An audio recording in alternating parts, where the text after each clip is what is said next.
I think it's really important that we progress the football in 2025 as a national team. Right? So what you felt in the first 5-10 minutes, it's like a home for us, and it's had everything in it. You know, it's had plenty of football, a lot of friendships, and you know, it's turned into sort of like a family kind of environment. You know, and you know.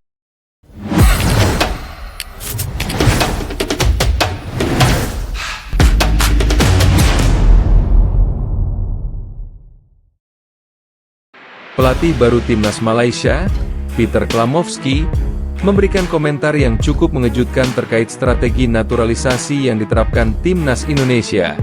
Dalam pernyataannya, pelatih asal Australia tersebut menganggap bahwa program naturalisasi yang digencarkan oleh PSSI tidak relevan bagi dirinya dan tim yang ia tangani. Komentar ini muncul saat Klamovski dimintai pendapat oleh awak media seputar kebijakan naturalisasi yang sejauh ini terbukti efektif mendongkrak performa skuad Garuda, baik di level usia muda maupun senior. Namun, Peter memberikan pernyataan yang terkesan negatif atas program naturalisasi yang digalakan PSSI era Ketua Umum Erick Thohir tersebut. Proyek naturalisasi Indonesia tidak bermakna bagi saya, kata Peter Klamovski dikutip dari Astro Arena, Rabu, 30 April 2025. Jadi saya tidak akan berbicara soal itu. Program itu tidak relevan bagi saya. Pernyataan tersebut memunculkan beragam tafsir.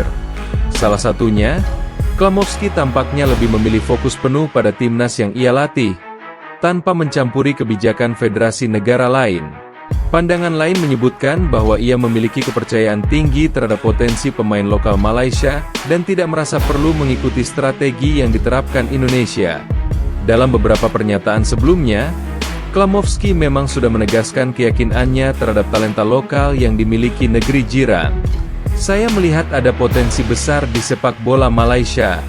Namun, kita harus rendah hati dan menyadari bahwa kita masih jauh dari level tertinggi sepak bola Asia, ucapnya.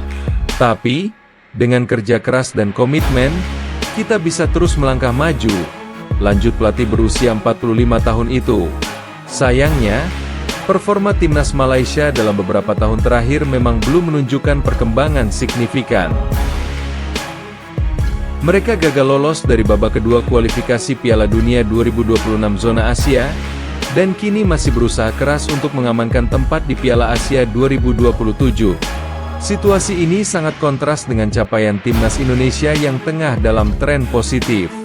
Di bawah kepemimpinan Ketua Umum PSSI Erick Thohir dan pelatih Shin Tae-yong pada saat itu, tim Merah Putih berhasil mencetak sejarah dengan lolos ke putaran ketiga kualifikasi Piala Dunia 2026 zona Asia. Timnas Indonesia menjadi satu-satunya wakil ASEAN yang berhasil menembus fase tersebut.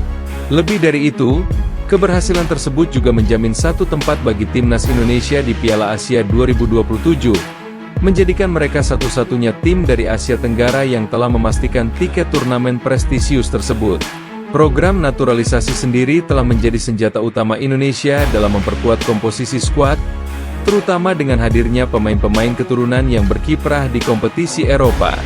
Kebijakan ini menuai pro dan kontra, namun tak bisa dipungkiri bahwa dampaknya terhadap performa timnas begitu signifikan. Sementara itu, Malaysia tampaknya masih bertahan dengan filosofi pengembangan pemain lokal. Di tangan Klamovski, Harimau Malaya diharapkan dapat kembali bersaing dan mengakhiri dominasi Indonesia di kawasan ASEAN. Dengan atmosfer persaingan yang semakin ketat di Asia Tenggara, publik tentu akan menantikan bagaimana strategi dan pendekatan yang akan diambil oleh masing-masing federasi, termasuk apakah Malaysia tetap konsisten dengan pendekatan tradisional atau mulai melirik opsi seperti naturalisasi.